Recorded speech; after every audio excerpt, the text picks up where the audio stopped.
presented by DNS Entertainment. DJ Ravindra Kumar.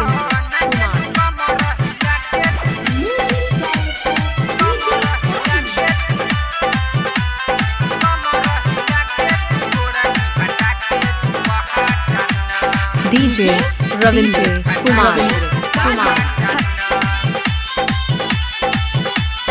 माँ Gayatri recording studio.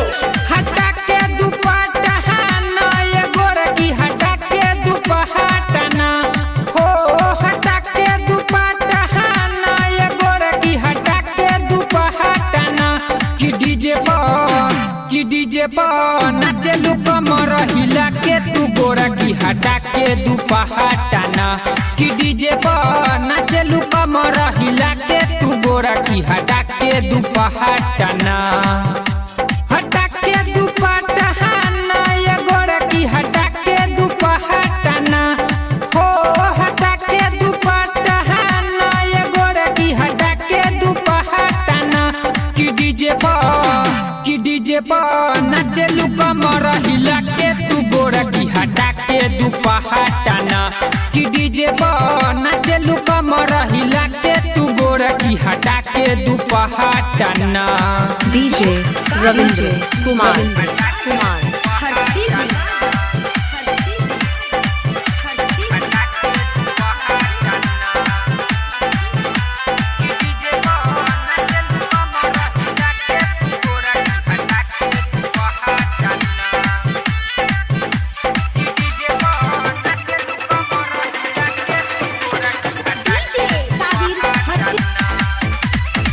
आँखी में कहा जल कहन में बाली देखी में लागेलू सुपर हो जरा नगर में बूझे पतर की पेनी के रहेला बुसट हो।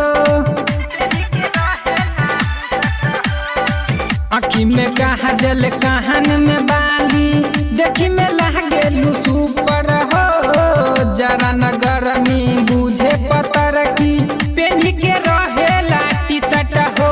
हटा के दुपट्टा ना ये गोरकी हटा के दुपट्टा ना हाँ हटा के दुपट्टा ना ये गोरकी हटा के दुपट्टा ना कि डीजे पर नाचे कमर हिला के तू गोरकी हटा के दुपट्टा ना कि डीजे पर नाचे कमर हिला के तू गोरकी हटा के दुपट्टा ना।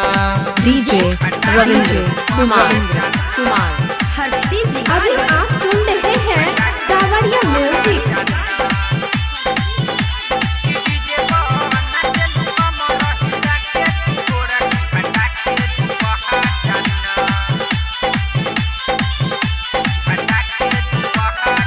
छोटू रंगीला कहत बतिया छोड़ी नया जे महिसमिया हो बेजू विकास कहे सुन पतर की आजू बनाइब तोहे धनिया हो।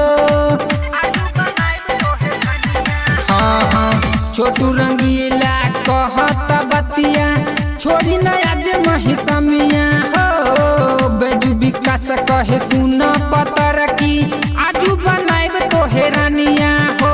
बचा के ले जाइबू ना ये गोरकी बचा के ले जाइबू ना हाँ बचा के ले जाइबू ना ये गोरकी बचा के ले जाइबू ना कि डीजे पर नाचे कमर हिला के तू गोरकी हटा के दुपट्टा ना कि डीजे पर नाचे कमर हिला के तू गोरकी हटा के दुपट्टा ना।